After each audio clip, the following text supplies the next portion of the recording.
Bienvenidas y bienvenidos a esta segunda mesa del Workshop Internacional Universidad y Sociedad que estamos celebrando en la Facultad de Filosofía de la Universidad Complutense de Madrid, en el Seminario 30, hoy 26 de mayo de 2025.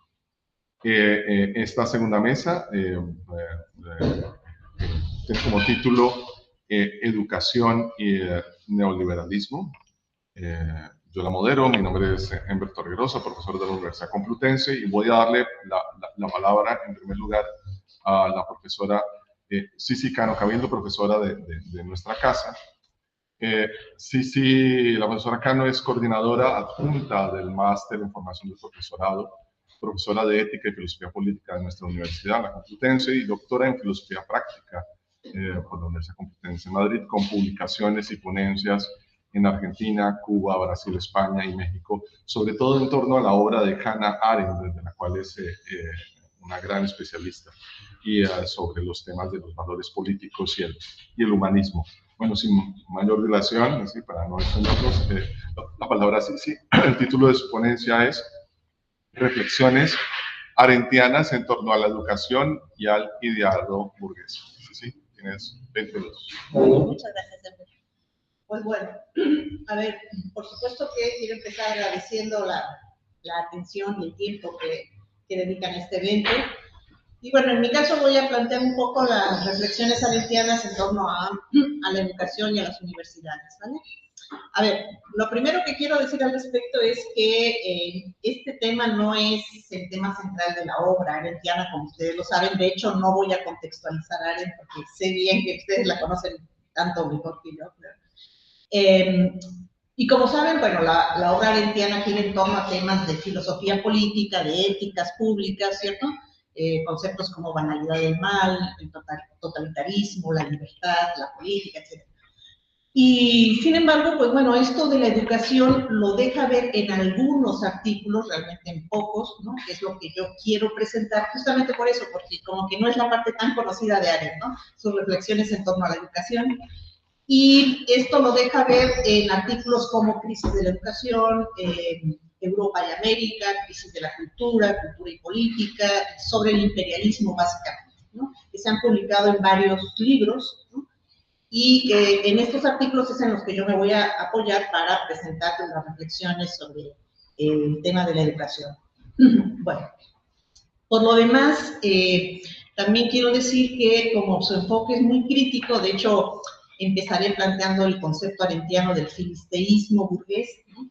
Que, como se imaginarán, es un concepto un tanto despectivo, y que esto se podría interpretar como una visión antiamericana o anticapitalista, que eso es lo que yo de entrada quiero decir que no se debe interpretar así, creo yo.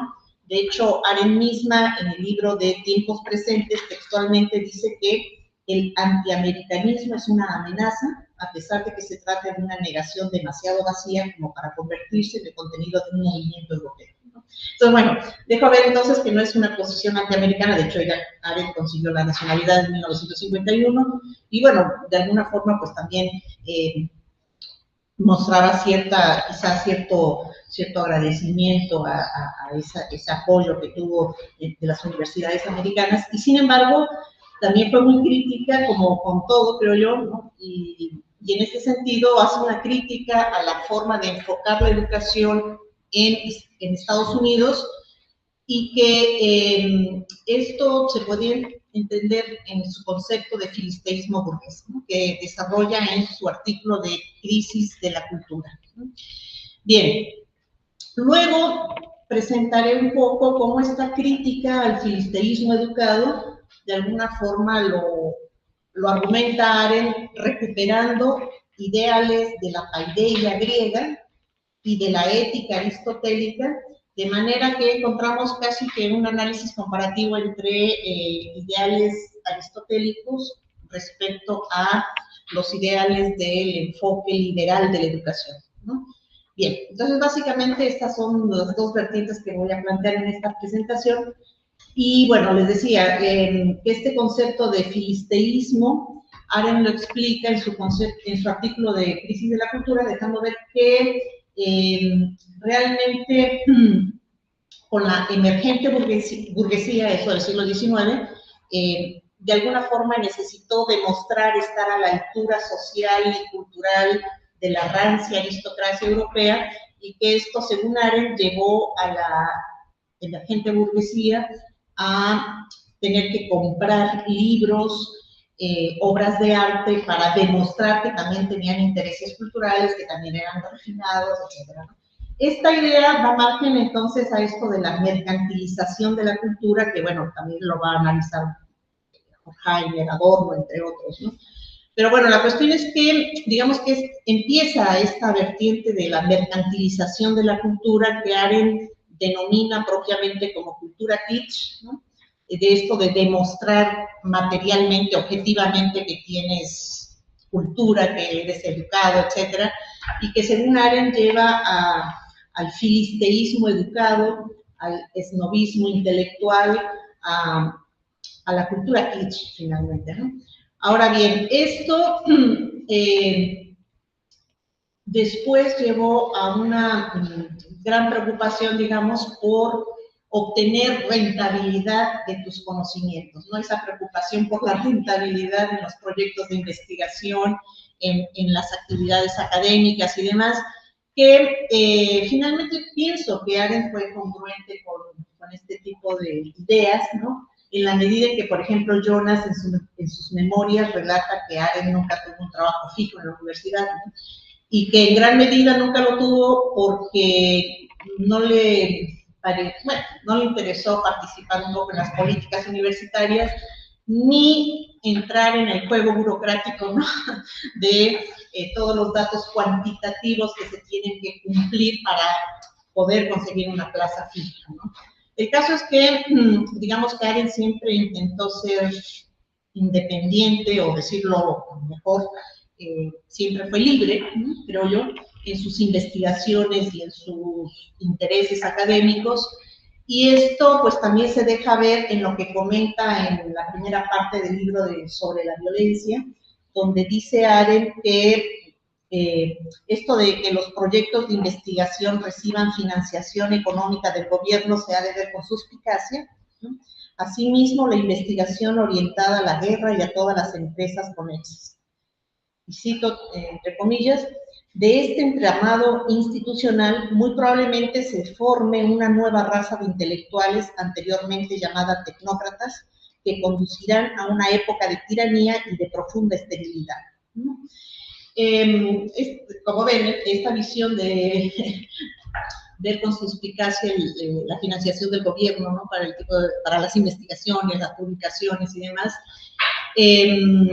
parten un poco también de esa crítica, ¿no? A una visión muy tecnocrática de la educación, ¿no?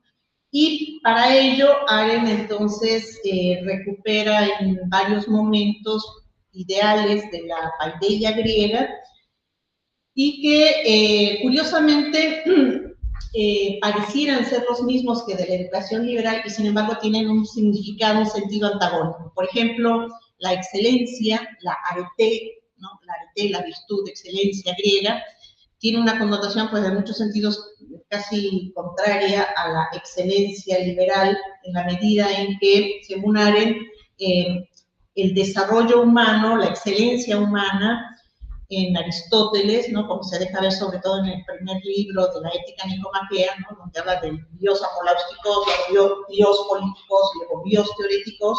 En ese seguimiento del desarrollo humano, pues se dejaría ver que hay esa capacidad de superar el egoísmo natural, el individualismo, para interesarse en lo público y después en las cuestiones teoréticas. Como se ve entonces, el nivel más bajo para Aristóteles estaría en el idion, ¿no? El idiota, el que solo tiene intereses privados, y lo otro, los intereses públicos del zoon politikon, y luego los intereses universales del bios teoréticos, pues dejarían ver un nivel de desarrollo humano, ¿no? En la paideia griega, en la ética griega. En cambio, en la visión liberal, según Arendt, hay un interés muy individualista. La excelencia se mira desde un enfoque muy personal, ¿no? Tanto que lleva una visión competitiva, ¿no?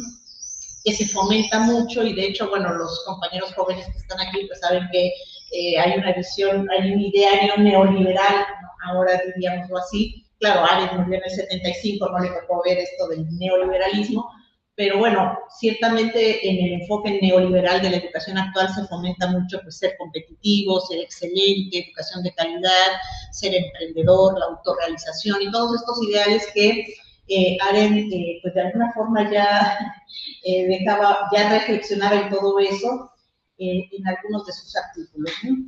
Y ella también comenta, por ejemplo, en la biografía que escribió Elizabeth Young Ruel, que su madre le tenía prohibido hablar de notas, ¿no? Porque le decía que esto era cosa de mediocres, ¿no? Preocuparse por las calificaciones, que lo importante es esa búsqueda del conocimiento libre, ¿no? Que parte del estupor y de esa sensibilidad por la otra edad, que todo esto nos recuerda mucho claro, a Aristóteles, ¿no? La idea del estupor, de la admiración.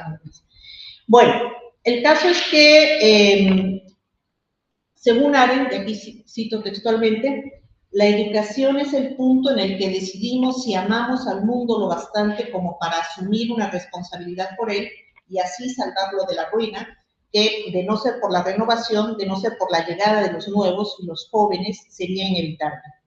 Pero también mediante la educación les podemos enseñar a ver más allá del individualismo y prepararlos para la tarea de renovar un mundo en común.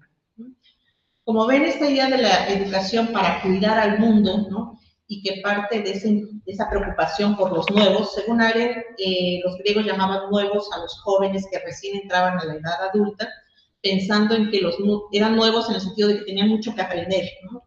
Y que esto también después lo va a retomar para hablar de la natalidad, que es un concepto ya propiamente arendtiano, como ustedes saben, ¿no? Esa capacidad de autocomienzo que tenemos los seres humanos que nos permitiría poder mejorar el mundo, poder crear un mundo en común, y que esto, pues bueno, sería parte de los elementos a tomar en cuenta para una buena educación, ¿no? El reconocimiento de este objetivo de cuidar el mundo que va más allá de los enfoques propiamente tecnocráticos, ¿no? Que a veces se fomentan en la educación liberal, ¿no? Y bueno, también es cierto que esta preocupación por el mundo, por el cuidado del mundo, puede sonar conservadora y quizás se pudiera interpretar como lancasteriana o simplemente, no sé, reaccionaria, qué sé yo.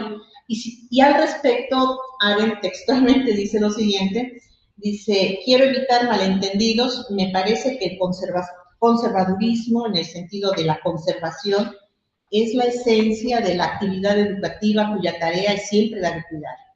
Esto implica una amplia responsabilidad con el mundo, pero esto vale solo en el ámbito educativo y no en el de la política, en el que actuamos entre adultos e iguales, ¿no? Como ustedes saben, el enfoque arendtiano de la política reconoce la igualdad, ¿no?, de los ciudadanos para participar en libertad, ¿cierto? De manera que el sentido de la política, según Arendt, es la libertad, ¿no? Pero también es cierto que plantea que el ámbito educativo es otra cosa, ¿no? El ámbito educativo realmente es más conservador en el enfoque arendtiano porque plantea la importancia de enseñar a cuidar el mundo, ¿no? Y que esto nos lleva pues también a tener cuidado de lo que enseñamos, ¿no? De la materia. Y a partir de ahí hace una crítica a estos enfoques pedagógicos que se centran más en la pedagogía, descuidando el contenido de la asignatura que vas a enseñar, ¿no? Digamos que pedagogizar la educación no debe ser el objetivo central, porque también hay que saber de lo que hablas, ¿no? Que es un poco lo que plantearon también en este artículo, porque esa renovación pedagógica que se centra más en cuestiones didácticas, técnicas, acaba descuidando el contenido, sobre todo para las asignaturas como filosofía. Pues bueno, esto puede ser muy grave porque finalmente acaba en pura doxa, en pura opinión y no en la enseñanza de ciertos conceptos que se deben clarificar con la mayor rigurosidad posible, ¿no? Así también textualmente dice Arendt, no se puede educar sin enseñar al mismo tiempo. Una educación sin aprendizaje es vacía y con gran facilidad degenera en una retórica moral emotiva. Pero es muy fácil enseñar sin educar y cualquiera puede aprender cosas sin que por eso se convierta en persona educada. Bueno, Según Arendt, el auge del pragmatismo, la intención por enseñar algo práctico, ¿no? Y transmitir con ello alguna habilidad, ¿no? Tuvo por resultado que los institutos de enseñanza se preocuparan más por la técnica, por la didáctica, que por otro tipo de objetivos más éticos, más políticos, ¿no? De manera que también plantea que esa renovación pedagógica enfoca al alumno como niño rey, ¿no? Y es curioso cómo esto ya se viene planteando desde la década de los 60 que escribió Arendt este artículo, ¿no? Y que esa visión, esa supuesta renovación pedagógica promueve el culto a la creatividad y a la autoconstrucción lúdica, pero con esto, de alguna forma, se acaba subestimando los contenidos de la asignatura que se quiere impartir y, sobre todo, la transmisión de cierto patrimonio cultural.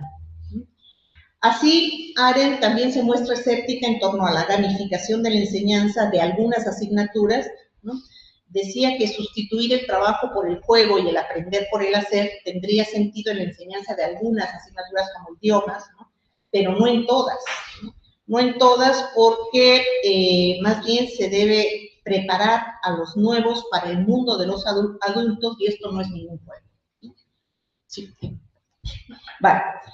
Así, también menciona que la creatividad y la gamificación en la ortografía, por ejemplo, deviene simplemente en faltas de ortografía. Al mismo tiempo, de la gramática devienen errores sintácticos y más, ¿no? Bueno.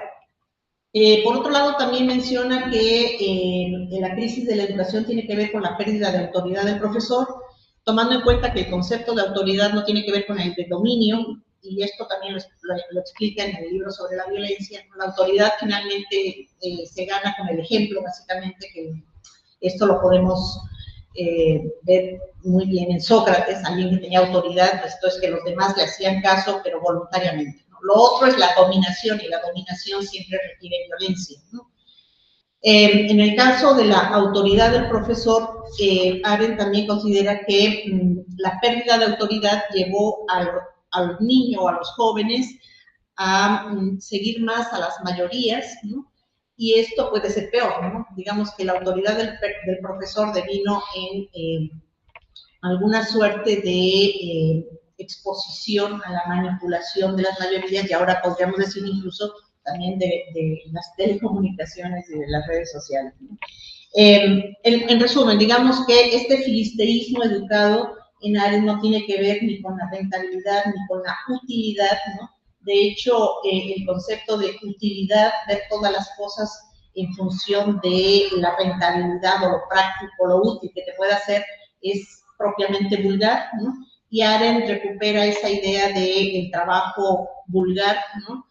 A la luz del concepto griego de la vanausía, ¿no? La vanausía como el trabajo propio de esclavos, en tanto que es un trabajo mecánico, repetitivo, productivo, y que esa vanausía, ¿no?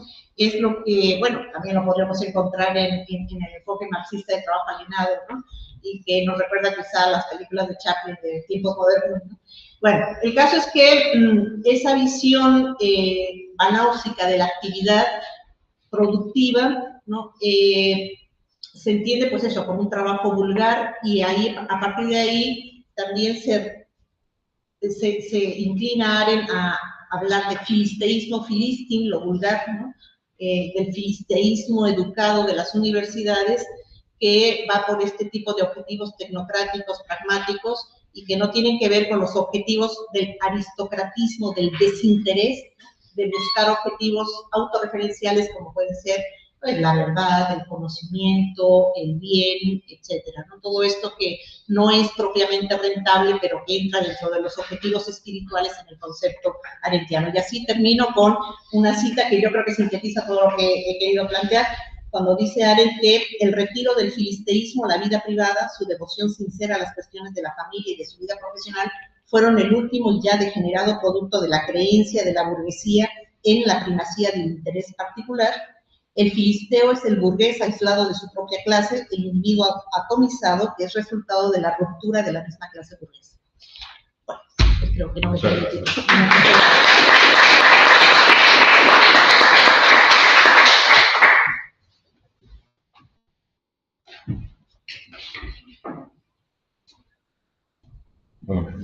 Vamos a dar paso a la segunda ponencia.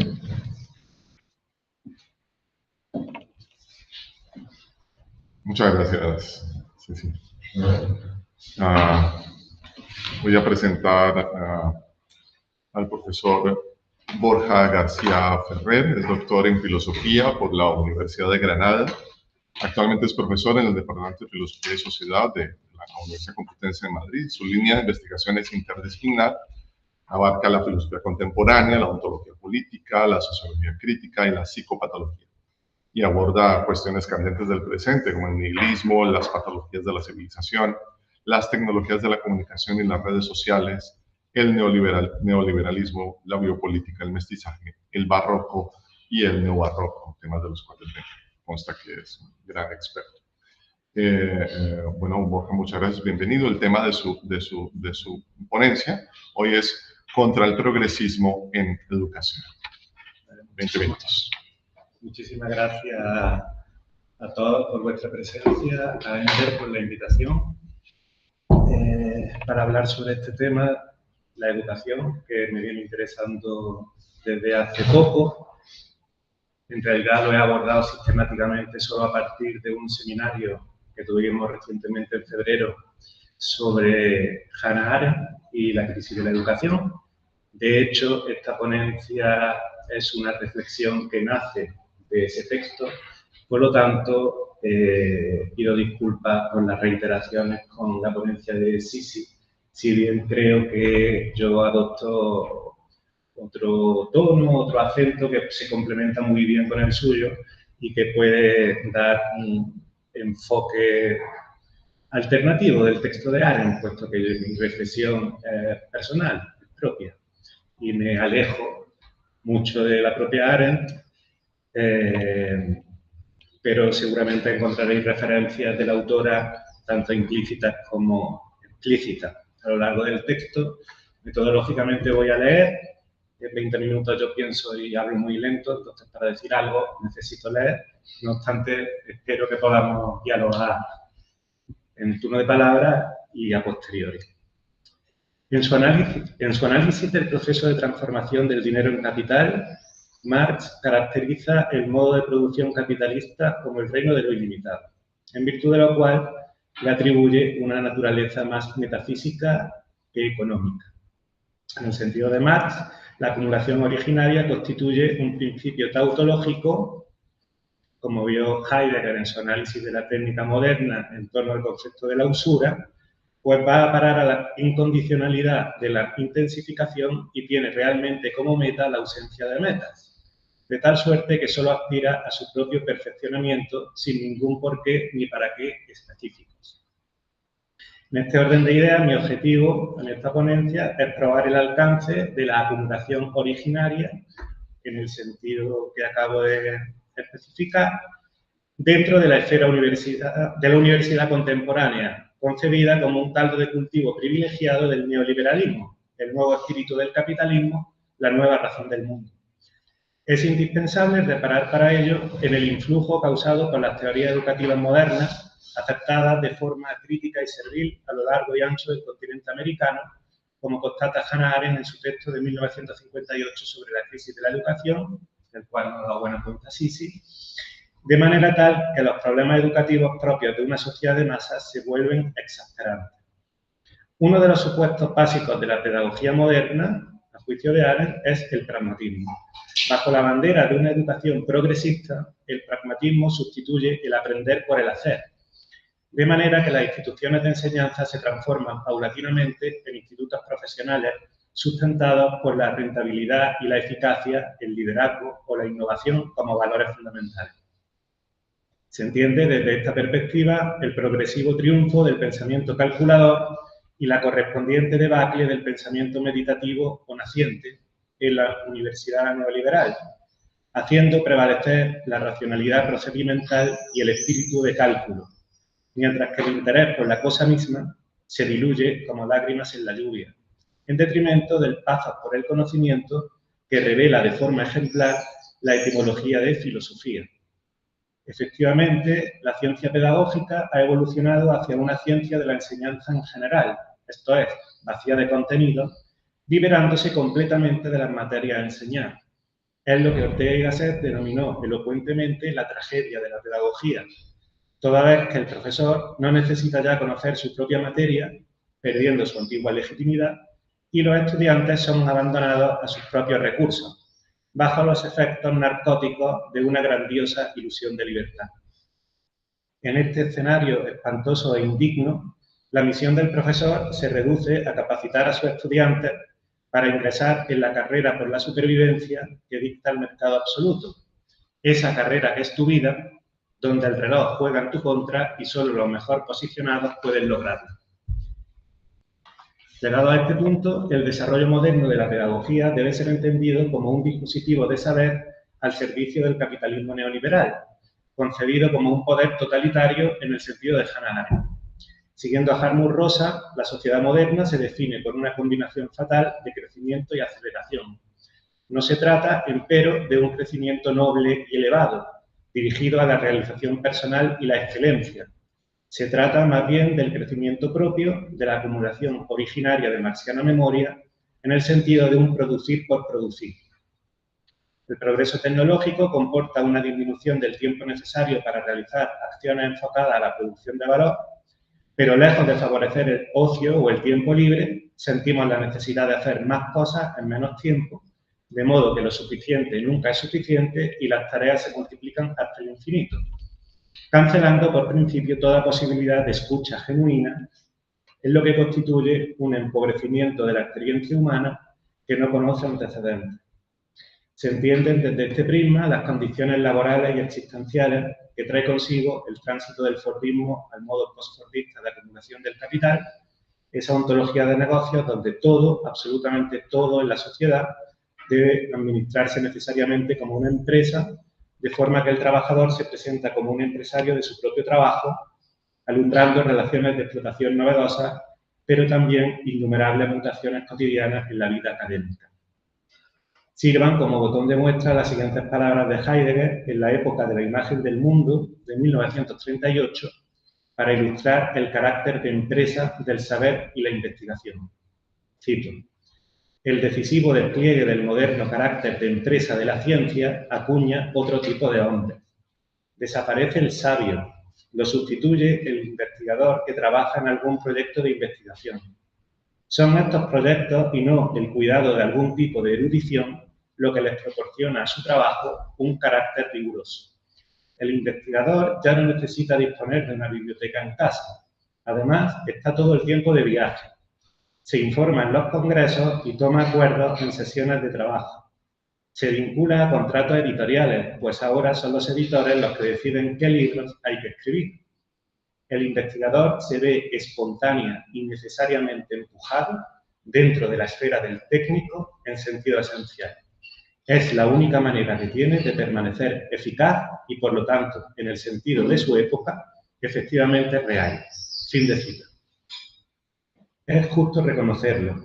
Nuestros doctos de universidad sobrecargados son un escándalo y una caricatura de lo que un tiempo había significado la alta cultura. En el afán por impulsar la empresarización de la universidad, el neoliberalismo trae consigo nuevos patrones de evaluación del desempeño laboral, una suerte inédita de estalinismo de mercado, inagotable y ubicuo, intensivo y asfixiante, con el cometido de cuantificar todos nuestros actos productivos. Me refiero a la nueva burocracia y lo que Mark Fisher denomina cultura de la auditoría. Gracias a las tecnologías de la comunicación, el monitoreo sobre los investigadores aumenta exponencialmente, comportando toneladas de presión, ansiedad y afecciones psíquicas de todo tipo.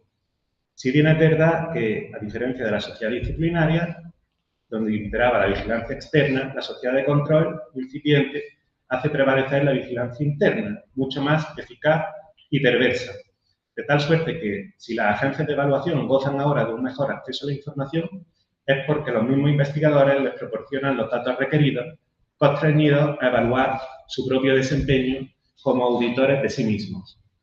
Asistimos a una nueva modalidad de control concebida para aumentar la productividad del comunitariado en el ámbito académico. Sin este mecanismo de autovigilancia, la universidad neoliberal no podría existir. Paso ya al segundo punto, podría desarrollar más este primero, pero creo que no me da tiempo. Entonces, el segundo punto lo he titulado Hacia una educación libre del mercado, que es el punto más propio, más personal.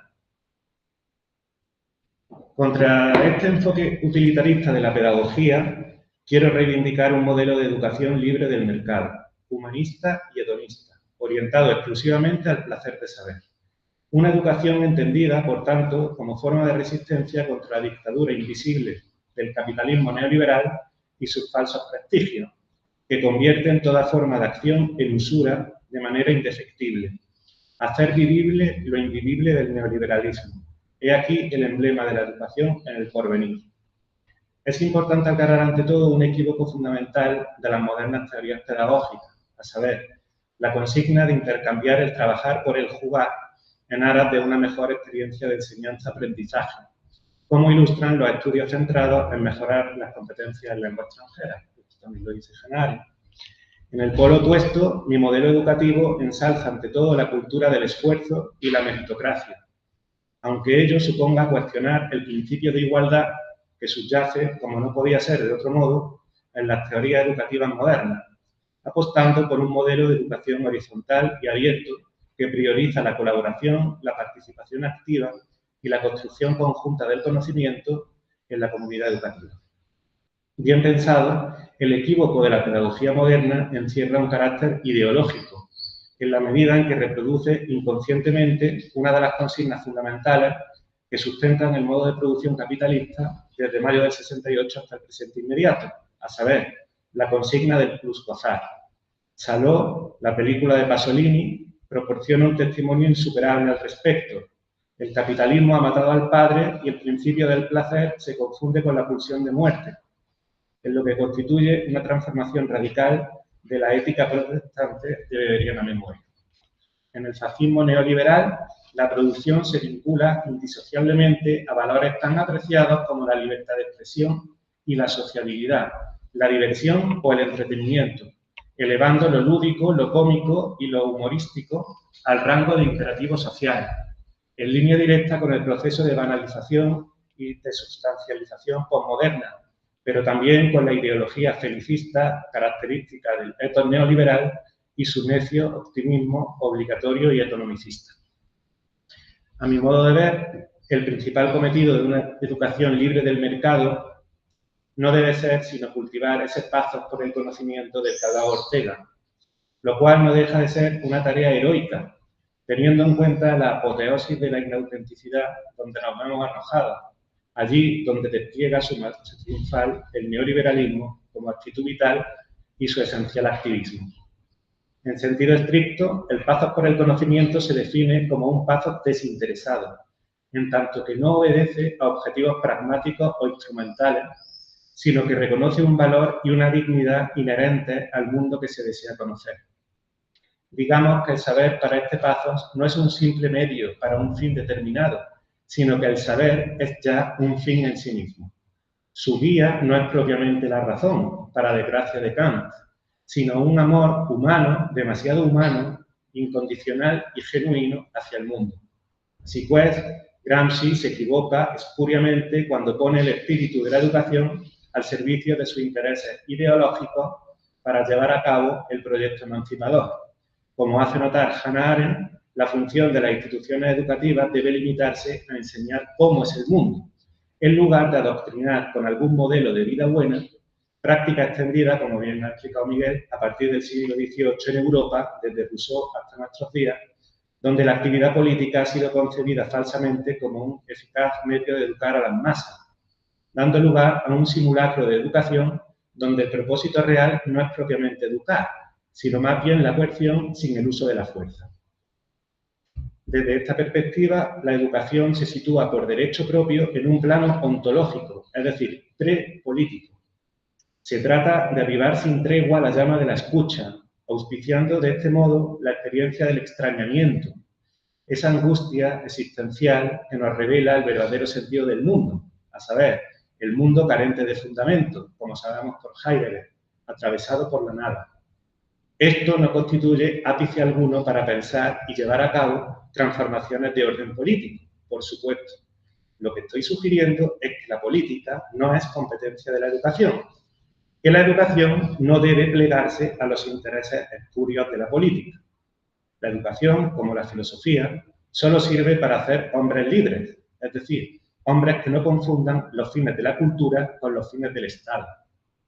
Pero esto tampoco significa que la educación conduzca necesariamente a la pasividad y al conformismo ante la fatalidad de un destino inexorable. Esta sería la postura del nostálgico liberal que añora melancólicamente el modelo de universidad kantiano-humboldtiano, pero también del tecnócrata que goza cínicamente de sus privilegios en la universidad neoliberal.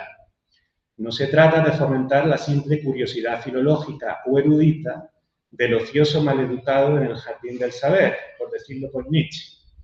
La educación tampoco requiere un ascetismo de la verdad, como si fuera posible olvidarnos de nosotros mismos. Parafraseando a Ortega, la misión de la educación no es promover la vida contemplativa, sino la vida activa. Ahora bien, ya voy terminando.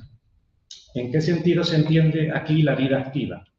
Desde luego, la vida activa se distingue del ajetreo trivial y vertiginoso de la sociedad estacionaria, allí donde todo cambia para que nada cambie, una sociedad inmóvil en su frenética movilidad. No es el vagabundeo insípido y esclavo del día, ligado a la cadena del instante, de la vida impropia o inauténtica. Tampoco es la nuda vida, reducida a mera labor o trabajo. Esta forma de vida conduce necesariamente a la anecdotización del ser humano, conformándose con la gloria miserable del deber cumplido, santo y seña de la sociedad administrada. Reducido a un mero ser de hechos, el ser humano no aspira ya a un imposible necesario. Por encima suya se han apagado todas las estrellas, bajo cuya guía podría tripular su nave. Por el contrario, la vida activa es aquella que pone en obra su responsabilidad con el mundo, un compromiso adquirido por el simple hecho de nacer, o sea, un compromiso ontológico. Dado que el mundo es viejo por definición y tiende naturalmente a la entropía, la autoridad de la educación radica en fomentar el cuidado del mundo con vistas a su renovación permanente. Es por este motivo que la educación debe ser esencialmente conservadora, como ha comentado Sisi en palabras de Hannah Arendt, con inteligente intención provocadora. Sí. Vistas las cosas así, el aprendizaje se vuelve necesariamente hacia la tradición, pero no ya para imitar a los antepasados y perpetuar su legado en el presente, como establece la concepción romana de la historia magistra vitae comúnmente atribuida a Cicerón. Una labor, por lo demás, imposible, como sabemos por la teoría del eterno retorno. Dado que la historia de la humanidad es la historia del mestizaje, no existen culturas esenciales o puras. Si el deber de los educadores consiste esencialmente en enseñar el estado del mundo como diferencia en la historia, el deber de los alumnos es, en cambio, elegir a sus propios referentes, pero también intentar emularlos creativamente, asumiendo la gravosa carga de permanecer solo. En palabras de Nietzsche, tal es la imagen de esa famosa autonomía, de esa libertad académica, reflejada en las almas mejores y verdaderamente necesitadas de cultura. Frente a ellas carecen de la más mínima importancia esas naturalezas más groseras y sin prejuicios que se congratulan de modo bárbaro con su libertad. Fin de cita. La hermenéutica filosófica proporciona claves ontológicas decisivas para semejante tarea. Por un lado, somos ser en la tradición. Como afirma Ortega lapidariamente, el ser humano reposa en la tradición. Es nuestro humus, nuestra atmósfera. No podemos pensarnos sin ella. Ahora bien, la tradición no debe ser entendida desde un punto de vista hermenéutico como una especie de prisión o de condena. Es preciso impugnar en este punto lo que me gusta denominar el prejuicio ilustrado contra los prejuicios. Como señalan Horkheimer y Adorno, cito, el mito es ya ilustración, la ilustración recae en mitología. Fin de cita. Frente al mito moderno del progreso, la tradición no es un límite, es la condición de posibilidad de la comprensión, pero también de la imaginación y la creatividad. Y lo mismo cabe decir de la facticidad o las circunstancias, hablando con Heidegger y Ortega. Sin los prejuicios y las creencias que nos constituyen, no serían posibles el cambio y la innovación en la historia. De aquí se derivan consecuencias insoslayables para una comprensión ontológica de la libertad humana, según la cual el hombre no posee la libertad, sino que es la libertad la que más bien nos posee. Heidegger lo ha dicho todo respecto a esto en la conferencia Construir, Habitar, Pensar, dictada en 1951. Cito: la esencia del construir es el dejar habitar. Solo si somos capaces de habitar, podemos construir. Fin de cita. Con ello, el habitar adquiere una dimensión superior y trascendente. Habitar la tradición no significa replegarse en ella dogmáticamente. Pasolini nos enseña que la marcha hacia adelante y la marcha hacia atrás en la historia no son incompatibles, sino todo lo contrario. Su célebre autorretrato en Poesía en forma de rosa no puede ser más revelador al respecto. Yo soy una fuerza del pasado, solo en la tradición está mi amor. El progreso y el futuro solo son posibles y deseables desde una posición conservadora. Muchas gracias.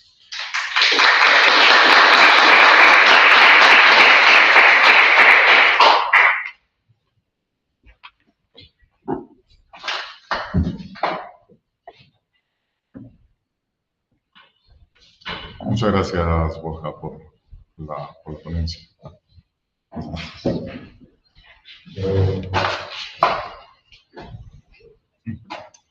Bueno, a continuación le voy a dar la palabra a Juan Pedro Sánchez Cañamero.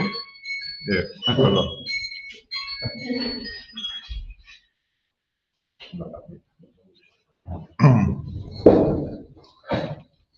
Juan Pedro tiene grado en Filosofía en la Universidad Complutense y es máster en Psicoanálisis y Teoría de la Cultura. Y actualmente también cursa el máster de profesorado de especialidad en Filosofía en nuestra casa. Y la ponencia que nos va a presentar se titula Bailar con lo inverosímil dentro del aula, la obsesión pedagógica frente a la obsesión del rendimiento en las facultades de humanidades. Juan Pedro, bienvenido. Muchas gracias por estar aquí. Muchas gracias. Bueno, muchas gracias a la organización, a todos los presentes. Y bueno, primero voy a hacer una advertencia.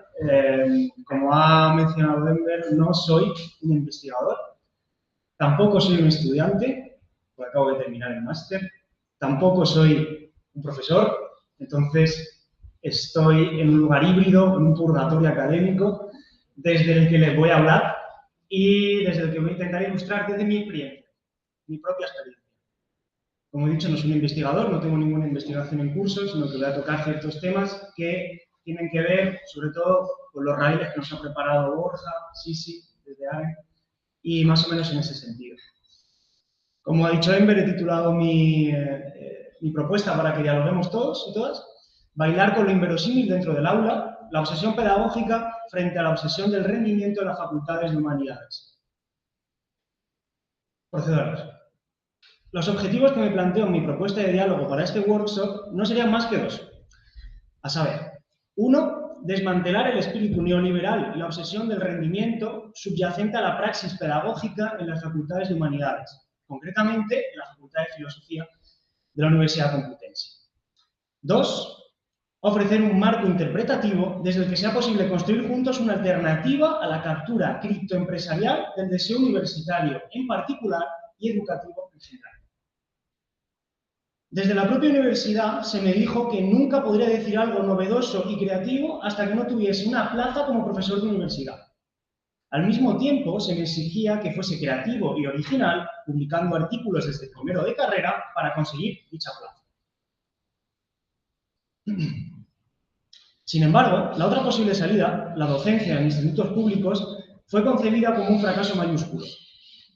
La atmósfera irrespirable en las facultades de humanidad se cifra en 1. Competitividad salvaje. 2. La cantidad de rendimiento por cantidad de sufrimiento. Y 3. La invalidación de la creatividad al tiempo que se exhorta a ser creativo. Estos principios son extraídos del espíritu empresarial emprendedor. ¿Deseamos realmente que la formación universitaria en humanidades se reduzca a esto? ¿A profesoras y profesores de universidad que solo persiguen el reconocimiento social por sus investigaciones? ¿A profesores y profesoras de instituto quemados porque están dando clase a adolescentes hormonados que nunca van a entender el paso de la estética al idealismo trascendental kantiano? Me pregunto. El estudiante, hoy por hoy, es visto como una máscula, un animal molesto en la educación secundaria, o como un cliente que atiende pasivamente durante 2 horas seguidas a los últimos hallazgos de un investigador en la educación superior. El estudiante como agente activo, valga la contradicción, queda relegado fuera del sistema de aprendizaje. Parece que este objetivo, que debería ser el rector del espíritu educativo, está completamente abandonado. La institución está obsesionada con el rendimiento. Ante esta obsesión, proponemos una obsesión diferente, una obsesión estrictamente pedagógica. Volver al estudiante como centro neurálgico de los procesos de evaluación, enseñanza y aprendizaje. Pretendemos actuar como resistencia contra el parasitismo del espíritu empresarial en el corazón de la educación pública. Las expectativas vitales y laborales para un estudiante de filosofía, como se sabe popularmente, no es un paraíso de posibilidades. Tienes 2 caminos: ser docente o ser investigadora. A título personal, durante los 4 años del grado, nunca tuve del todo claro qué es lo que quería ser.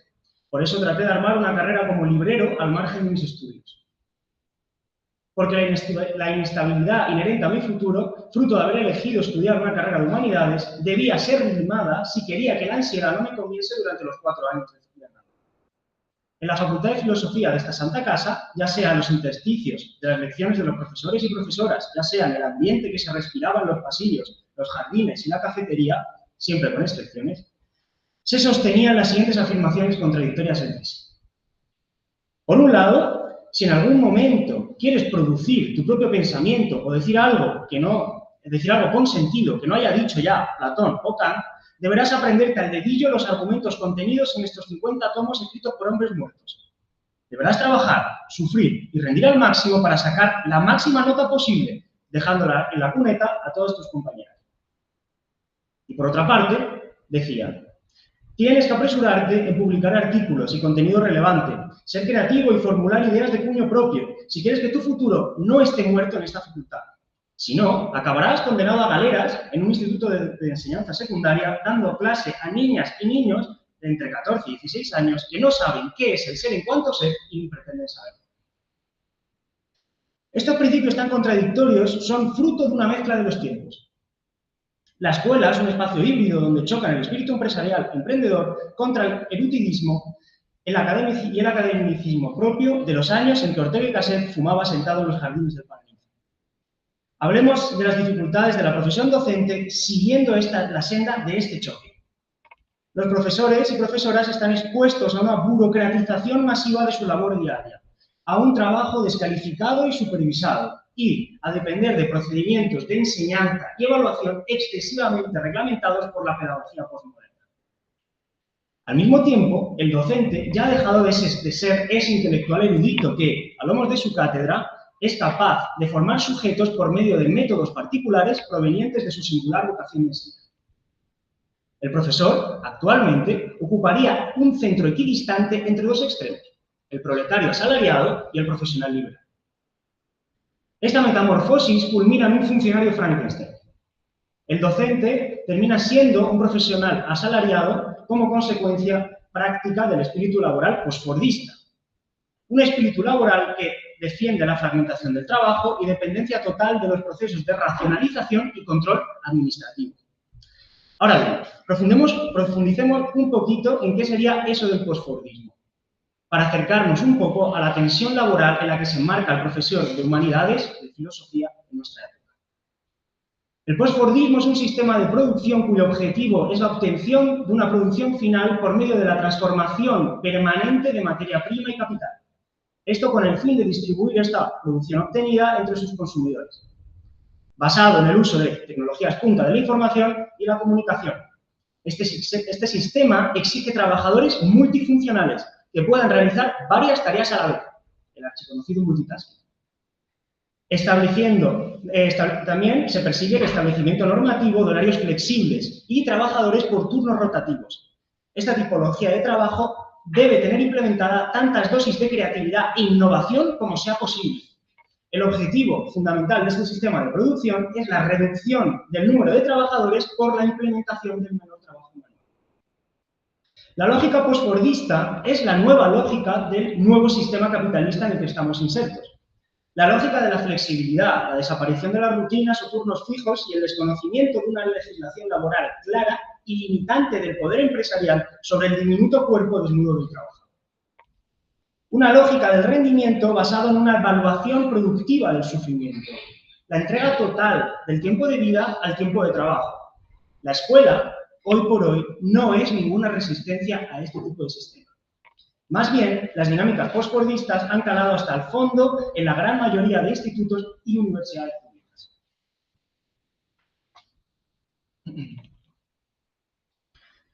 Esta nueva lógica imperante, producida por la confusión de los límites entre la empresa y la escuela, articula lo que es conocido como el malestar docente. O dicho de otra forma, esta nueva lógica engendra a ese ser mitológico por todos conocido, el profesor quemado.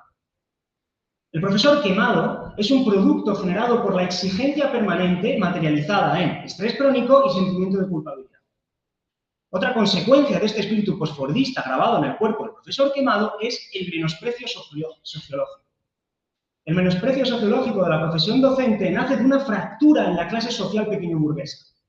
Una fractura por la que se cuela la envidia hacia el profesor por la seguridad laboral que él mismo posee. Ser profesor ofrece una seguridad laboral tan menoscabada como envidiada por el modelo de trabajador flexible turbocapitalista, que pese a sus ganancias constantes, siempre está en riesgo de perder todo su capital. Aún así, hemos de advertir de uno de los sorprendentes riesgos de esta profesión aparentemente segura. Un peligro derivado, paradójicamente, de la rutinización y esa propia seguridad laboral. Desde la postura del alumno, cada curso es un nuevo comienzo. Desde la postura del profesor, cada curso puede ser igual que el anterior, con el riesgo de caer en un eterno inicio y fin de lo mismo. El mayor de los peligros no es que el profesor caiga en esa rutinización infértil, sino que se genere una metástasis en el alumno. Al percibir que el profesor se repite año tras año, el alumno se desengancha y se desmotiva con una facilidad pasmosa. Y aquí, justo en este punto, llegamos al centro axial de nuestra ponencia. A profesor quemado, alumno desmotivado.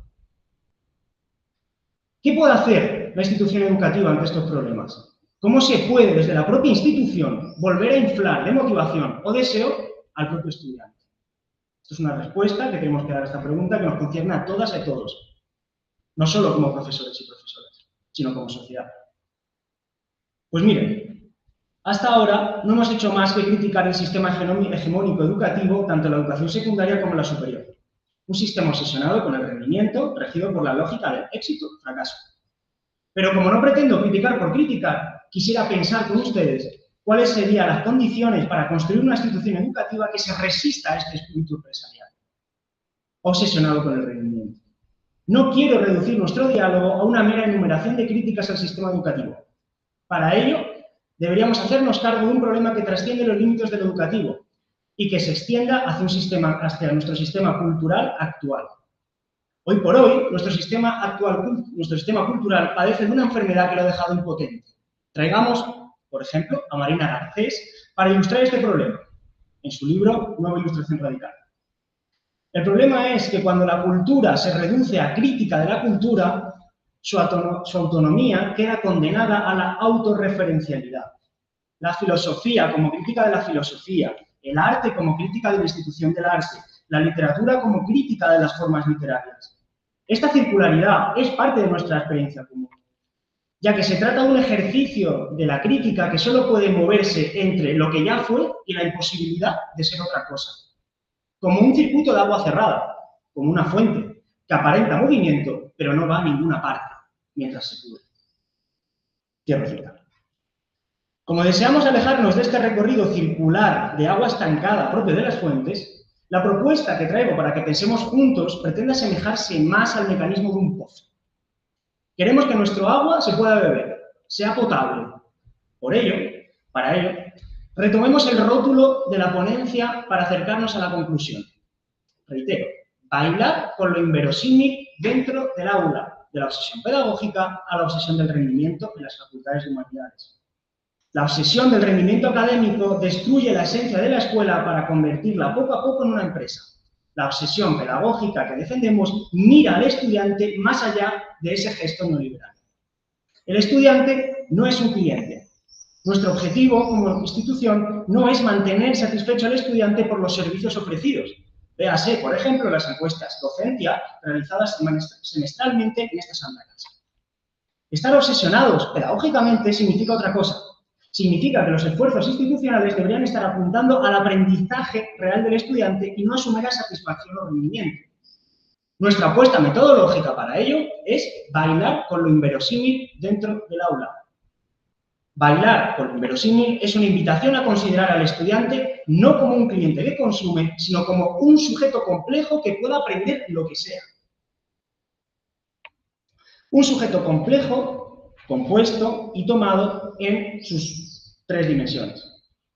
Dimensión cognitiva, dimensión afectiva y dimensión psicomotriz. El sistema educativo cibercapitalista reduce al estudiante a su dimensión cognitiva y al profesorado a un comunitario. El estudiante cliente es considerado una cabeza pensante capaz de memorizar y adquirir conocimientos. Y se considera que ha adquirido dichos conocimientos cuando puede responder de manera esperada a una pregunta cuya respuesta es una y ya está contenida en esa misma pregunta. Esto nos debería recordar al sistema circular cerrado que mencionábamos con Marina Garcés, ese sistema circular cerrado del aprendizaje, propio de la mecánica de fluidos de una fuente. Para que el agua no quede atrapada en un bucle infinito, debemos darle un punto de fuga. Para que el estudiante no quede atrapado en un sistema de enseñanza y evaluación autorreferencial, debemos integrar la dimensión afectiva y psicomotriz en nuestras aulas. Estas dimensiones tan humanas son difíciles de programar para que den una sola respuesta correcta. Dimensiones que no solo se interrogan por lo que saben nuestros alumnos, sino por lo que desean. Dimensiones que nos obligan como docentes a tener que reformular las preguntas que les hacemos a nuestros alumnos. Dimensiones que escapan a los designios de lo razonable y de lo lógico. Dimensiones que educan en la experiencia y se preguntan por el sentido. Dimensiones que producen resultados inverosímiles. Dimensiones con las que solo se puede bailar. Así, consideramos que nuestras instituciones educativas pueden recuperar la motivación de los estudiantes, despertar el deseo por aprender, construir un aula en el que sean ellos quienes descubran, reconozcan y nombran su propio deseo. Integrarlos en cuerpo, y no solo en alma, en el proceso de aprendizaje. La pregunta que nos hacemos, si no queremos caer en ingenuidad, es cómo se llevaría esto a prácticas concretas. La verdad es que ya hay muchas de ellas, que ahora mismo no tenemos tiempo de traer el diálogo. En todo caso, la implantación de estas prácticas deben ir acompañadas de una transformación de la mirada política y social, para que no caigan en saco roto, tal y como pasa habitualmente en la actualidad. La universidad, el instituto y el colegio que imagino serán espacios en los que las personas puedan autocrearse colectivamente a partir de la contingencia que son.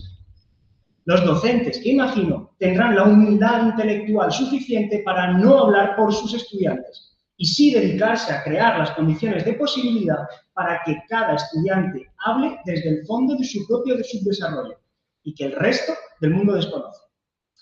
Hartos de caminar con grilletes conceptuales tan pesados, en la escuela que imagino se bailará con lo inverosímil. Muchas gracias.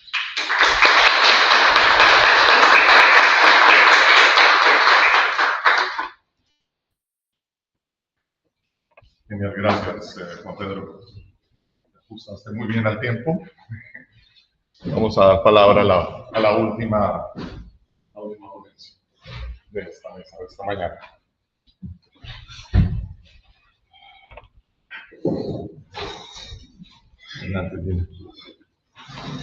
Bien, tengo el gusto de presentar a Gina Benítez. Ella es doctoranda y máster en filosofía de la Universidad Complutense de Madrid, una tesis de investigación justamente sobre la universidad en la contemporaneidad neoliberal. Sus líneas de investigación son la filosofía política, la filosofía de la educación, la teoría crítica y los estudios de ciencia, tecnología y sociedad. Es máster en estudios de la ciencia, la tecnología y la innovación de la Universidad de Salamanca y licenciada en comunicación social de la Universidad Central de Ecuador. Gina, bienvenida. El tema de su ponencia es presupuestos ontológicos para una ética de la deserción en la universidad neoliberal. Bueno, tras la presentación de Gina, tienes 20 minutos, daremos un espacio para la conversación sobre las ponencias que hemos escuchado en esta mesa y en general esta mañana. Muchas gracias. Muchas gracias, Enver. Muchas gracias a todas y todos los organizadores del evento. Para mí es un honor, es un placer compartir aquí un par de reflexiones sobre esta investigación que llevo a cabo en la que llevo inmersa desde algún tiempo. Bueno, en esta ocasión abordaré 3 cuestiones. En primer lugar, una reflexión sobre el tipo de crítica necesaria para paliar los malestares de la transformación neoliberal de la universidad. En segundo lugar, una breve argumentación sobre las causas ontológicas de la crisis civilizatoria en general y educativa en particular, y su relación con el nihilismo característico de nuestros tiempos. Y finalmente, por razones de tiempo, intentaré dejar esbozados algunos presupuestos ontológicos para hacer emerger eso que Franco Berardi llama una ética de la deserción, de la abstracción productivista de la experiencia humana del mundo en el interior de la comunidad universitaria y fuera de ella. Bien, como investigadora neófita, pues les pido su permiso para pasar a leer mi ponencia y poder ajustarme a esta tiranía de tiempo que tenemos siempre encima. Bueno, la primera parte, Universidad y Crítica como ontología del presente. Si hay algo que caracteriza a la época actual, es la experiencia ubicua de la crisis. Proliferan los discursos mediáticos, académicos y políticos sobre este profundo malestar social sin llegar a establecer caminos de salida o líneas de fuga que se extiendan más allá de la inmediatez de las soluciones ofrecidas por la nueva diosa secular, la tecnociencia instrumental y su copertenencia insoslayable con los procesos de explotación, acumulación y rentabilización del capital tecnológico y el trabajo humano en un horizonte de despliegue aparentemente absoluto del capitalismo neoliberal, instrumental y tecnocrático. La universidad contemporánea no escapa a este horizonte de perplejidad. Su racionalidad, su misión, su modo de ser, sus saberes, sus discursos y sus prácticas producen y reproducen la racionalidad neoliberal y tecnocrática ad infinitum. Puertas adentro, los miembros de la comunidad académica denuncian con frecuencia la crisis de la autonomía universitaria, la excesiva carga burocrática administrativa y sus efectos corrosivos en la experiencia laboral y vital precarizada de profesores e investigadores sometidos a dinámicas de productivismo, rendimiento, eficiencia y competencia voraz propios de la forma empresa. Así las cosas, resultan más bien escasos los márgenes para el pensamiento crítico, la imaginación creativa y la construcción de otros vínculos solidarios y comunitarios que permitan enfrentar el daño, la desafección, la incertidumbre y la apatía en los espacios universitarios y fuera de ellos. Los intelectuales, políticos, burócratas y tecnócratas, autores de las sucesivas reformas de la universidad en todas partes del mundo occidental, proclaman con vehemencia la necesidad de adaptar la universidad a las exigencias del mundo globalizado, vale decir, del mercado transnacional telemático y la sociedad del consumo y el espectáculo global. Los discursos reformistas insisten en el carácter elitista, uniforme y anacrónico del modelo humboldtiano de la universidad, así como en la necesidad de flexibilizarla y orientarla a la solución de los problemas acuciantes de la coyuntura socioeconómica. Empleabilidad, cualificación, profesionalización, especialización de los saberes y el trabajo humano, desarrollo de I+D e innovación tecnológica como factores estratégicos que permitan a las empresas, los países y las propias universidades competir con otras economías del conocimiento en el mercado transnacional. Independientemente de su filiación política, los especialistas de la reforma neoliberal de la universidad en Europa y Latinoamérica no tienen reparos en declarar la obsolescencia de la idea moderna de la universidad como sede de la razón y progreso humano hacia lo mejor. Sin embargo, abrazan con entusiasmo y poca criticidad los principios de calidad, innovación y excelencia que rigen el modelo neoliberal de la universidad empresarial y emprendedora. En esto consiste básicamente el goce cínico de la tecnocracia como síntoma patológico del triunfo de la racionalización instrumental a la que Weber se refería. Frente a este goce cínico se levantan otras voces.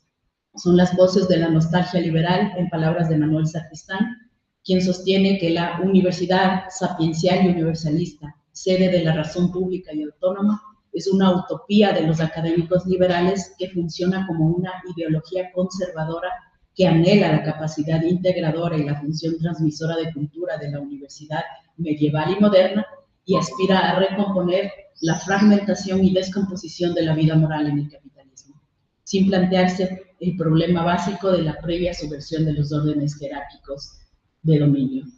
Sucede entonces que es incapaz de cuestionar su propio privilegio, limitándose a denunciar la coerción ejercida por intereses ajenos a la búsqueda de la verdad, como el lado reverso del cinismo y la torpeza de los académicos tecnócratas, entusiastas organizadores de las alienaciones y fetichizaciones de la tecnociencia.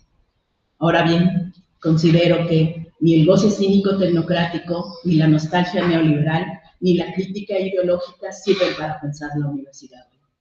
En primer lugar, creo que debemos asumir que la crisis actual de la universidad es una crisis de representación que tiene que ver con la quiebra del sistema de límites de categorías que constituyó su arquitectónica moderna. En pocas palabras, esto implicaría hacerse cargo de la crisis civilizatoria, del agotamiento y el carácter ficcional de los valores del iluminismo ilustrado, del Estado y la democracia liberal, más allá de posiciones nostálgicas, dicotómicas e identitarias que insisten en la lucha por el reconocimiento y las reivindicaciones de carácter ideológico, mientras el mercado se despliega como el anfitrión absoluto de todas las experiencias posibles, donde todas las diferencias convergen, se repiten, se toleran, se confunden y eclosionan sin alterar la transición hacia ese estado definitivo que las conserva en la forma mercancía. Esto solo sería posible a condición de colocarnos nosotros mismos en el límite, es decir, transitar de una crítica impotente, de un comportamiento de mero rechazo, denuncia o pura negatividad, hacia una actitud crítica, un modo de ser, un etos filosófico que problematice permanentemente nuestra relación con este presente, nuestro modo de ser histórico y se pregunte cómo llegamos a ser lo que somos. Esta es la propuesta crítica de Michel Foucault, la cual sobrepasa el interés por los límites de lo que se puede conocer a cambio de establecer los límites que podrían ser transgredidos. Entonces pasamos del problema de la voluntad de verdad y cálculo al problema de los vínculos complejos entre el saber, el poder y sus relaciones con la ética como práctica de la libertad humana. La crítica tiene, por tanto, una doble tarea: mostrar cómo el saber y el poder operan para constituir un modo sistemático de ordenación del mundo con sus propias condiciones de aceptabilidad, pero también seguir los puntos de ruptura que indican su aparición, de modo que lo que se pone en entredicho es justamente la veracidad de este contingente régimen de verdad que constituye el neoliberalismo. Una universidad que abrace la crítica en los términos que estoy planteando requiere el cuestionamiento permanente del concepto de autonomía como una exigencia con nosotros mismos, una práctica de libertad y madurez necesaria para inquirir sobre nosotros mismos, detenernos y evitar la paradoja consistente en rechazar y cuestionar aquello que sostenemos y obedecemos cotidianamente. En otros términos, cuestionar el carácter incontestable, aproblemático y aparentemente neutral del proceso de reforma neoliberal en curso, escaparnos, desertar o actuar como si pudiésemos fugarnos de ese despliegue absoluto del realismo capitalista. Bien, vamos al segundo punto. Causas ontológicas de la crisis de la universidad neoliberal. Como les decía, en esta investigación busco desplegar una comprensión de nosotros mismos, una crítica del presente que permita dilucidar las causas de la crisis educativa como una manifestación más de la crisis civilizatoria occidental, vinculándola con una teoría del poder y un modo de interrogación histórico-filosófica que no es sino aquella actitud crítica propuesta por Foucault. Primeramente, habría que señalar que esta crítica ontológica del presente tiene que ver con la extensión del nihilismo en la actualidad, el cual ha sido diagnosticado durante el siglo XX por la mayoría de las corrientes filosóficas. En segundo lugar, habría que decir que ese nihil, que esa nada no es una realidad positiva o efectiva, no es algo, es una nada que si bien se relaciona con las dimensiones psicológicas y sociopolíticas, es más bien de carácter ontológico, es decir, que es una condición de posibilidad, una nada que nos constituye. En tercer lugar, habría que decir que la civilización, nuestro mundo social en general, está constituido por dos caras no separadas, pero sí diferenciables. La cara de la cultura, a la que podemos concebir como el conjunto de visiones del mundo, un modus vivendi, un modus operandi, un modo de ser ontológico, un conjunto de problemas en movimiento y no un conjunto de estructuras fijas. Es una realidad problemática que se materializa en el plano sociopolítico, en el mundo de las instituciones, en el mundo social, organizado y tangible, como es el caso de las instituciones educativas. Y ese vacío, esa nada constitutiva, se produce al nivel de la cultura, de nuestro modo de ser, pero está vinculado con poderes que surjan en el plano sociopolítico institucional. Uno de esos poderes es el capitalismo. Sin embargo, considero que se está tomando al capitalismo como la única causa del declive de nuestras sociedades o del malestar en nuestra cultura, cuando existen por lo menos otros dos poderes imbricados que se vienen desarrollando desde la modernidad y que bien podrían concebirse como las causas ontológicas de la crisis civilizatoria en general y de la universidad en particular. Siguiendo a Luis Sáenz Rueda en su libro Tierra y Destino, estos tres poderes serían el capitalismo, la racionalidad instrumental, estratégico-procedimental y la voluntad de cálculo o matesis universales. A continuación paso a explicar cada uno de estos poderes en relación con sus efectos nihilistas de una forma bastante esquemática por razones de tiempo. El capitalismo es más que un modo de producción, es una forma de organización del trabajo, del mundo social e incluso del deseo, que actúa como un potente generador de vacío. En este sentido, podemos afirmar, siguiendo a Marx, que en el capitalismo perdemos el objeto que permite nuestra autorrealización, porque ese objeto es capturado por la mecánica abstracta del capital que posee sus propias leyes. Entonces, la pérdida del objeto implica una pérdida de nosotros mismos, es decir, una producción de vacío que el sociólogo y filósofo italiano Maurizio Lazzarato denominó como deuda infinita. El capitalismo crea necesidades que nunca satisface del todo, de tal manera que da la impresión que estamos haciéndonos a nosotros mismos. El empresario de sí no es sino esa expresión de que esa ilusión de que estamos haciéndonos a nosotros mismos a la espera de una satisfacción que el progreso capitalista ofrece, pero nunca llega. Esto se convierte en una espera infinita, pues una satisfacción produce una nueva necesidad y así de modo infinito. Por lo tanto, nos convertimos en seres carenciales, reducidos a la pura negatividad, a la tragedia de un querer ser que no llega a realizarse nunca. El segundo poder refiere a lo que Weber y la Escuela de Frankfurt denominaron como racionalidad instrumental, la cual refiere a la forma en que las reglas, procedimientos y métodos se absolutizan y colonizan el mundo de la vida, olvidando los objetivos o fines para los que fueron concebidos. Es una forma de racionalización que lleva a un desencantamiento del mundo al reemplazar la espontaneidad en la vida cotidiana por reglas y cálculos.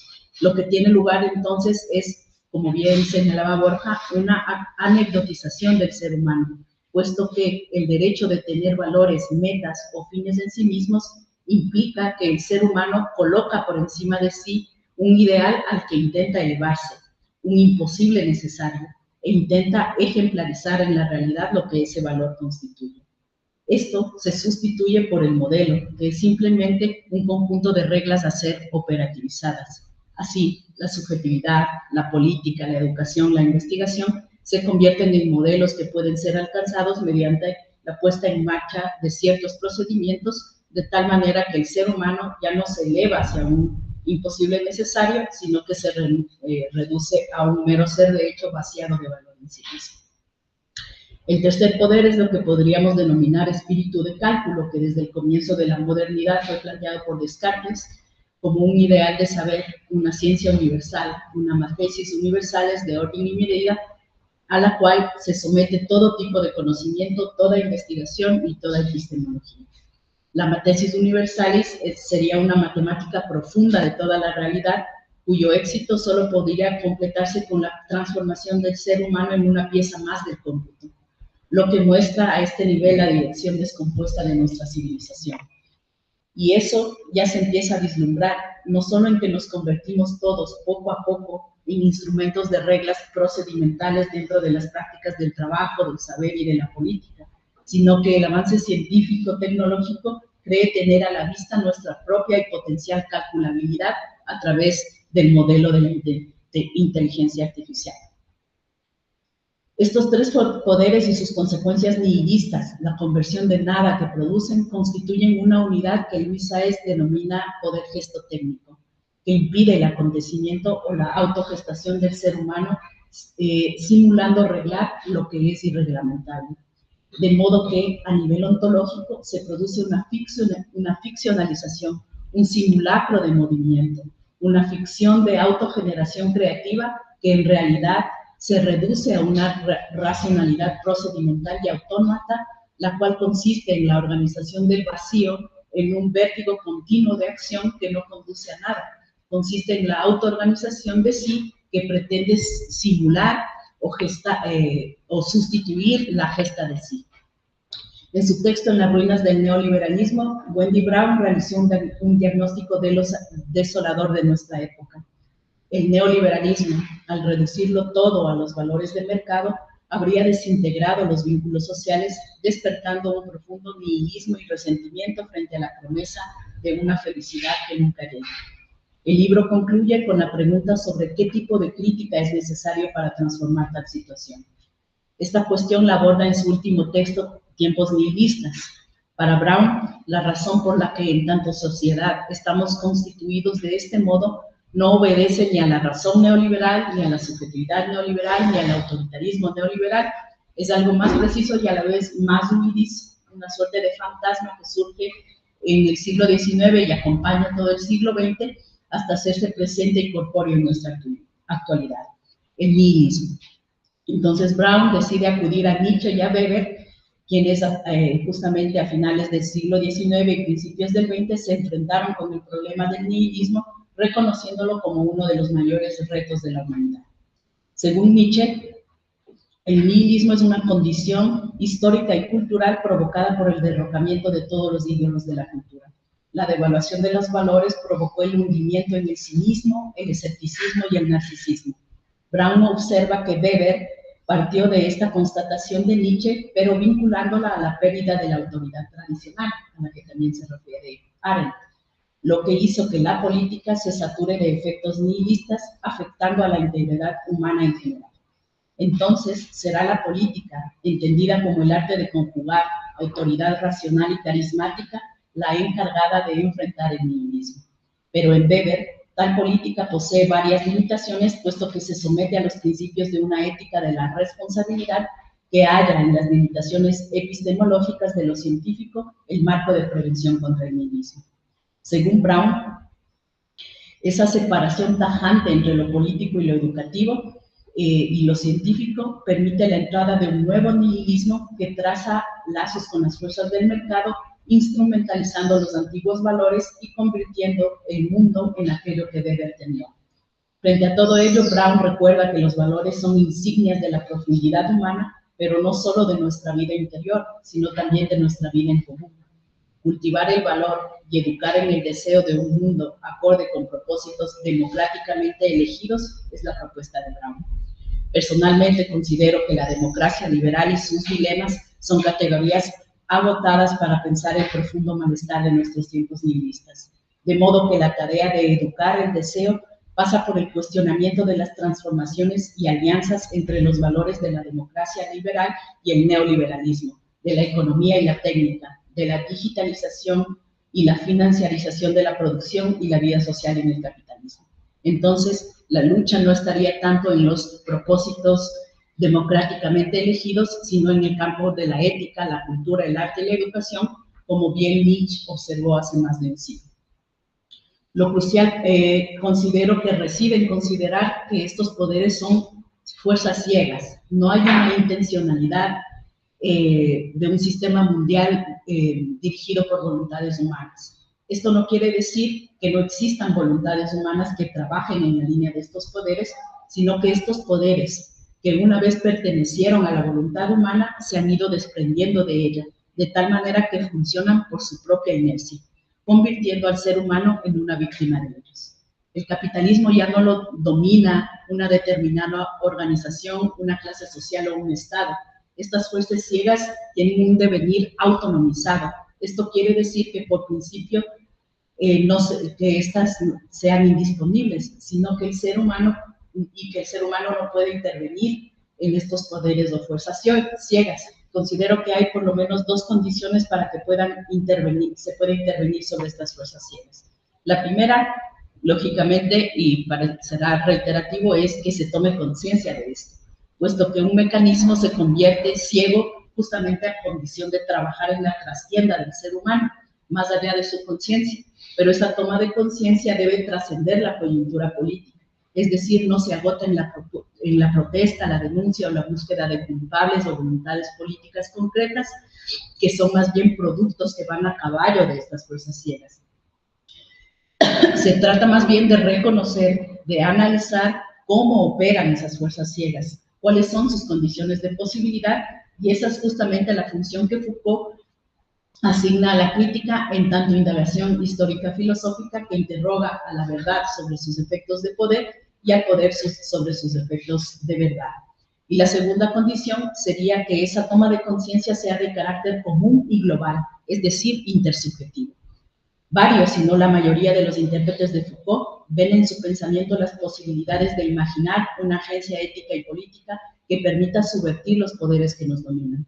Como ya dije, considero que la lucha no está tanto en el campo de la política, al menos no en su forma jurídico-institucional, sino en el mundo de la vida, de las relaciones intersubjetivas y cotidianas, por lo tanto en el plano de la ética, a la que Foucault concibe como la forma reflexiva de la libertad. Finalmente dejaré simplemente señalados los presupuestos ontológicos, yo creo que ya podemos discutirlos después, para hacer emerger esta ética de la deserción, o recuperando lo que Enver señalaba esta mañana, me interesa pensar cómo hacer emerger esta experiencia filosófica, no solo dentro de la comunidad universitaria, sino fuera de ella. Yo creo que estos presupuestos son la inactividad, el goce improductivo, la duda y la espera, que serían justamente condiciones de posibilidad para ese patos del que hablaba Heidegger, ese estado de ánimo que nos diferencia justamente del modelo de inteligencia artificial. Y que creo que estos desarrollos teóricos deberíamos pensarlos seriamente si se trata de trazar estas líneas de fuga, de escape o de deserción frente a esta abstracción productivista de la vida humana que tiene lugar bajo el régimen neoliberal. Bueno, muchas gracias.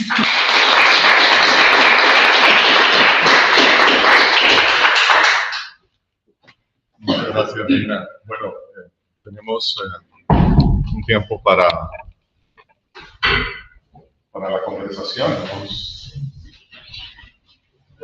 minutos finales.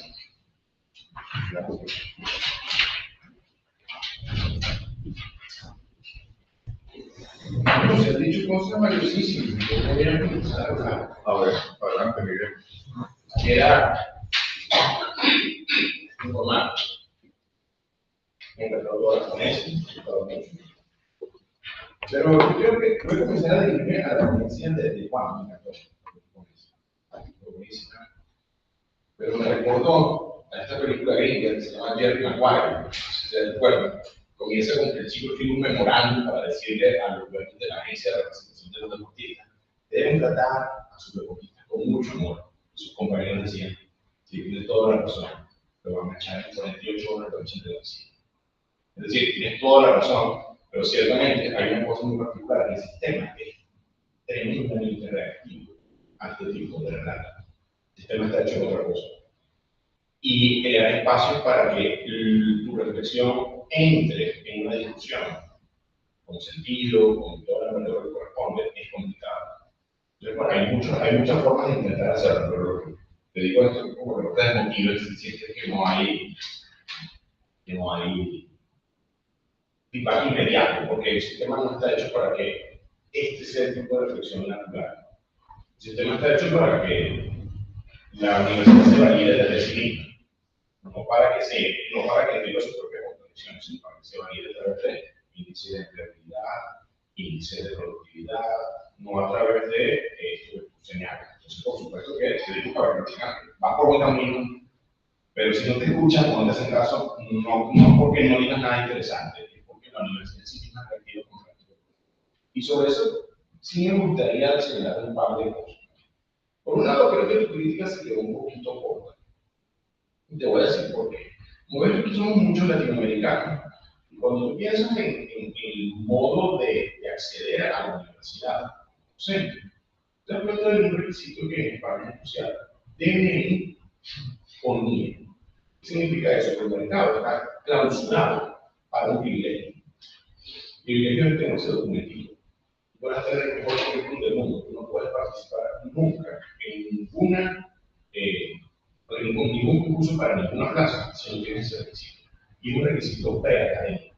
Es decir, la academia está totalmente cerrada a este requisito que otras universidades de Europa no tienen. Inglaterra no existe, no existe, pero aquí sí existe.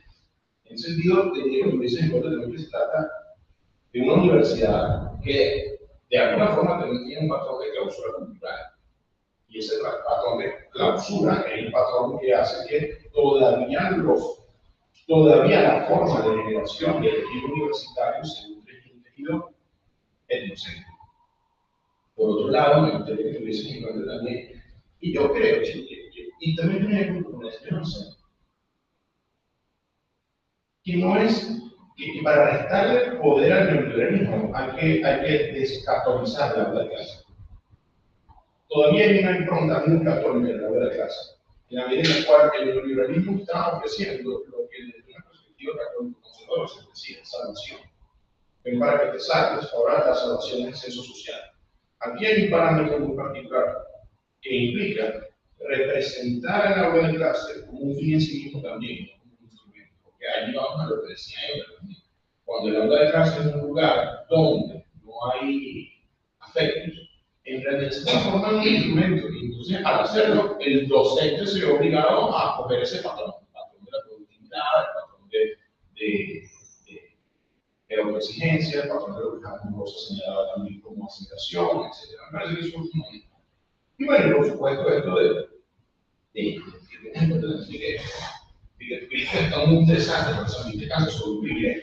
Cuando uno viene de Latinoamérica, le gana $40 al mes dando clases de filosofía en una universidad prestigiosa, dice, ya va, yo soy mejor ser parte del grupo de los que viven angustiados por la libertad. Me encantaría ser parte de ese club. Es decir, el discurso es un discurso que la crítica de los liberalismos también descansa sobre una forma de deseo y sobre una forma en la cual el individuo acepta la lógica no liberal porque la otra lógica le parece peor, también creada por el neoliberalismo. Es decir, es una cosa bastante más compleja que te diría, tú dices, bueno, me parece interesantísimo. Ahora, más parte del baile, por ejemplo, no voy a decir que tengo. Ahora, con relación a las otras ponencias, la ponencia de Sisi, la ponencia de Borja, ponencia también muy interesante. Ustedes no mencionaron a Humboldt, mencionaron a la Universidad Humboldtiana y esto es un tema que yo creo que es la pregunta. Muy bien. Mencionaron a la Universidad Humboldtiana y eso tiene que ver también con la respuesta de Arendt al modelo de enseñanza del cual ella también fue copartícipe. Que es el modelo de enseñanza que tiene esta idea de la naturaleza orgánica, pero para entenderla como un todo tenemos que subdividirnos en pedacitos. Y claro, aquí viene el asunto de, en realidad es una universidad humboldtiana, pero de los dos hermanos. La de Wilhelm, que es el fundador, y la de Alexander, que es el gran divulgador. Entonces vemos esta historia de Alexander que se va de Berlín cuando su hermano se dedicó a fundar esta universidad en Latinoamérica, y después tiene un hermano en Berlín, haciendo la vida en esa ciudad que llamaban un sembradío de patatas con un castillo en el centro. Odiaba Berlín. Pero los dos hermanos se transforman en esta representación que poco a poco va permeando el ámbito universitario liberal, va viendo a ser la gran formación, el gran ideal de la universidad americana también, es decir, las universidades que empiezan a fundarse en Norteamérica tienen ese patrón, pero posteriormente cuando llegamos al siglo XX encontramos que, tal como dice Sisi, el ideal de excelencia no es un ideal de excelencia ni remotamente traído de un clásico. Yo creo que aquí vale la pena destacar esta pintura que yo no me acuerdo, no sé si era, a ver, creo que Leo Strauss el que habla de esto, pero me recuerda mucho esa pintura que se llama Romanos en la década de son romanos en un orden enorme, entonces en un bordecito está hablando de Aristóteles, entonces con mucha suplicación. En el fondo parece eso, ¿no? Que alguien nos llama un poquito en el fondo de Leo Strauss a buscar esa excelencia que no es la excelencia del mundo compartimentario, porque es la excelencia precisamente neoliberalizada, es del hipereconomista que sabe reconocer cuál es su valor y que se pone un buen precio a su hora de trabajo en la calle. ¿Cómo se claro, el taller de un percento entonces habrá que prolongarlo, hacer una sesión con ellos, porque después de este diagnóstico hay que encontrar cómo se hace eso que tú dices, porque me parece que está un desafío, cómo hacemos para hacer ese baile. Y ahí eso es lo que nos toca a nosotros todos los días. Sintomatología, estudiante desencantado, estudiante decepcionado, profesor quemado, profesor también como nosotros, que en un momento yo en España siempre era 9 años, en un punto dicen, ciertamente tenía razón lo que decían que eso agotaba, porque al principio no te das cuenta, al principio el factor migratorio hace que tú obvies un conjunto de mecanismos de presión que están ahí, pues vienes en lugar de, estás soñando con este otro lugar, vienes en lugar de descubrir las contradicciones también parte de un proceso fundamental, y eso lo ven en la otra clase, entonces hace falta como un poco ir descubriendo todo ese reflejo. Era solo eso lo que quería decir en comparación con su formación. Vale, gracias. Pues respondemos, no sé quién quiere hablar primero o voy a algún lado. Quería comentar algo que Miguel, con todo el cariño del mundo, decir en algo que ha señalado que me parece importante poner sobre la mesa. No sé qué es respecto a tu apreciación inicial, según la cual su discurso puede ser tan mal. Yo creo que estamos demasiado habituados, al contrario, a este tipo de discurso, no solamente en congresos, sino también en papers. Creo que la crítica en las Facultades de Humanidades se ha convertido en un fetiche. Es difícil encontrar algo que no sea crítico, pero ¿qué tipo de crítica es la que hace falta para derrogar al neoliberalismo? Para eso hay que entender el logos neoliberal. Porque claro, yo soy de Cuba, y justamente la lucha contra el neoliberalismo es la misma lucha que hace 60 años contra el capitalismo burgués. Entonces, si el capitalismo, si el enemigo ha abundado, la crítica debe ser actualizada. Entonces, ahí quería rescatar lo que ha dicho Gina, refiriéndose a Foucault, respecto a una crítica adecuada. Debería ser, desde esta perspectiva, una actitud vital en el día a día, en los días comunes, en el tiempo de lo extraordinario, es como puede realmente cuestionarse de una manera radical el neoliberalismo y no en un mero discurso, ya sea en un congreso o en un paper. Yo tengo muchísima experiencia, ya hablamos de experiencia,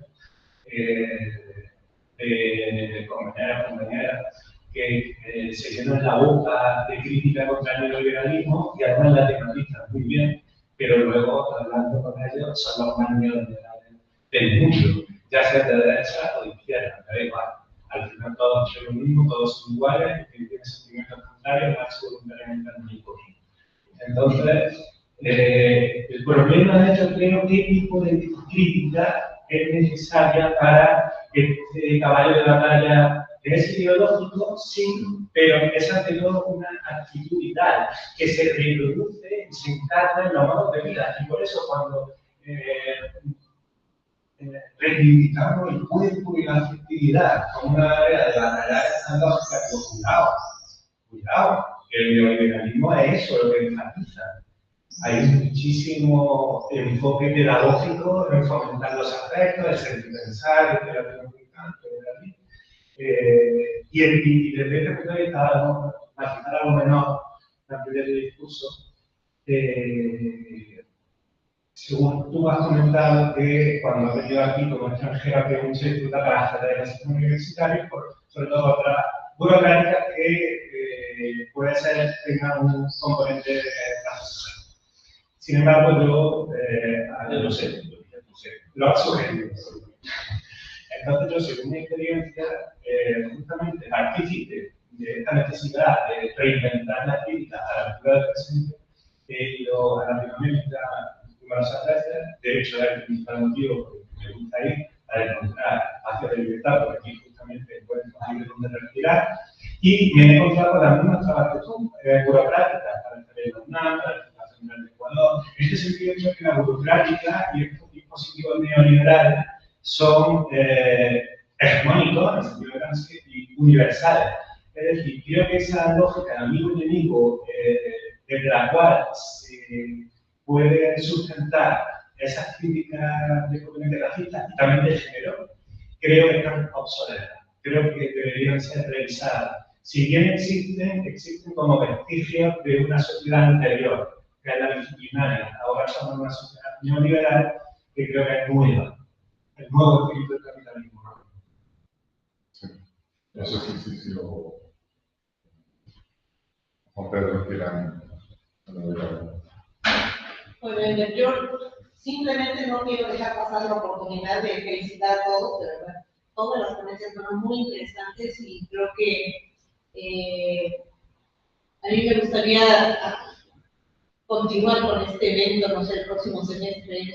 Sí. Organizamos algo en el máster de formación de profesorado. La verdad es que yo les invitaría, de verdad, porque esto va a dar mucho y bueno, lamentablemente el tiempo creo que no nos da. Sí, hay que darle continuidad, yo estoy de acuerdo. Y muchas veces uno se aburre en las ponencias, a través de la verdad. Muy bien. Geniales todas. Gracias, Juan Pedro. Sí, bueno, la PPC que hice justo antes de comenzar la charla, pues, quería que desde que quisiese que se escuchase mi propuesta, porque es una propuesta que nace no de lectura, sino de observación en aulas de institutos de educación secundaria.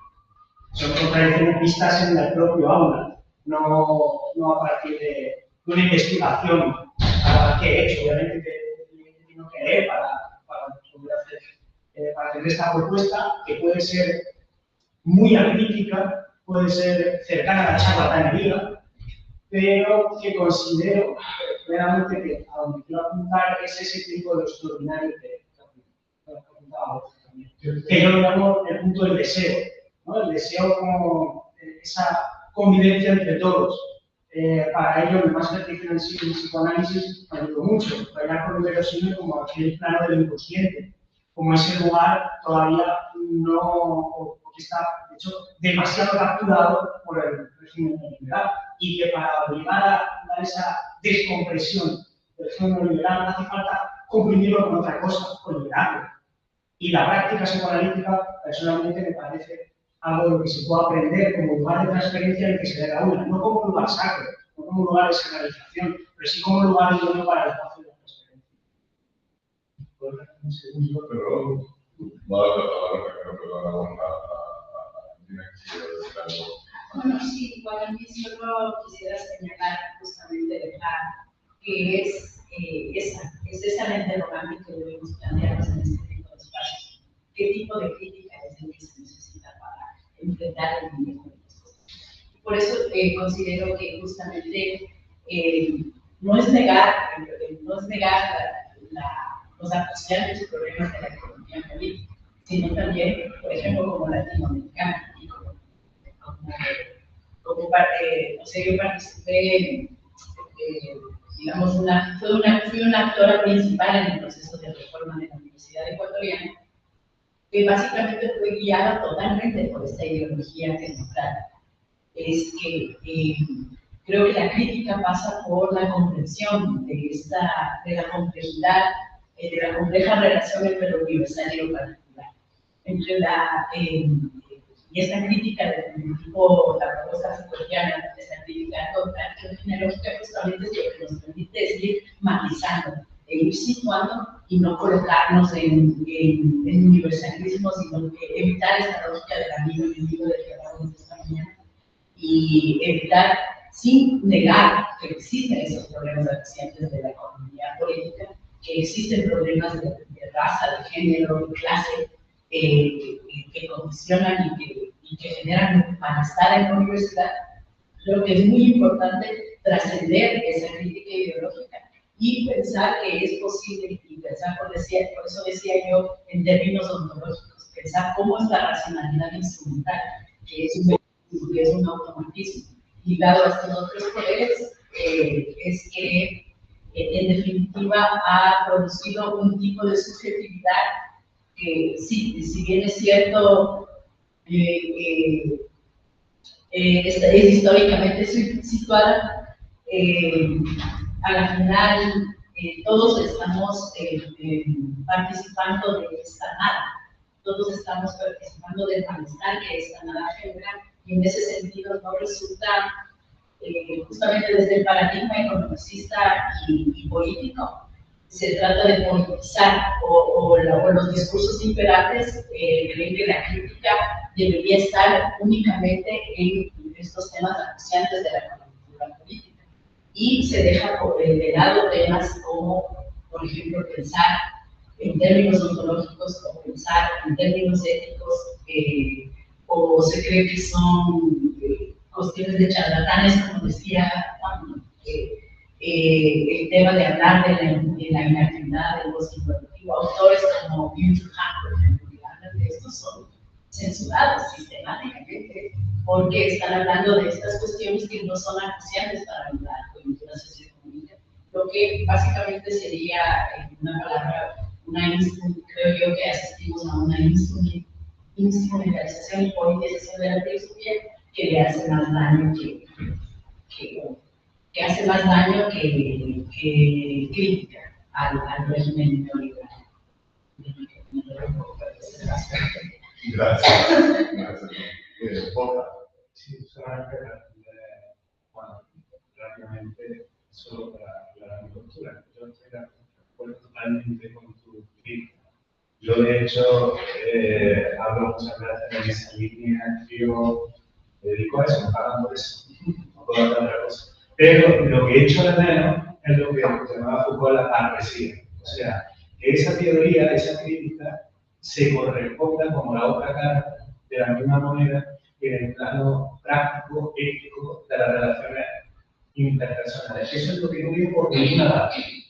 Por ninguna parte. O sea, la teoría es necesaria, la toma de conciencia, pero luego cómo se traduce eso en la práctica si seguimos siendo neoliberales. Si vamos a salir de la puerta, vamos a ser los más neoliberales del mundo.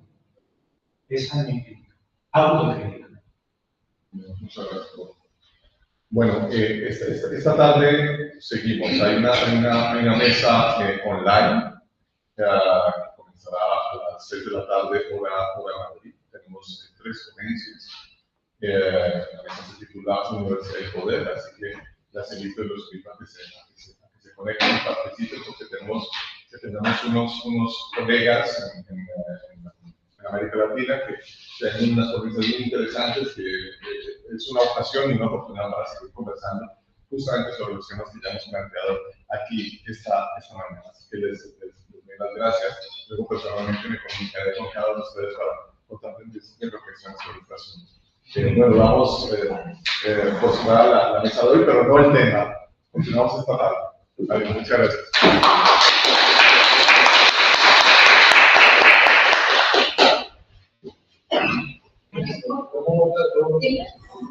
A las 6.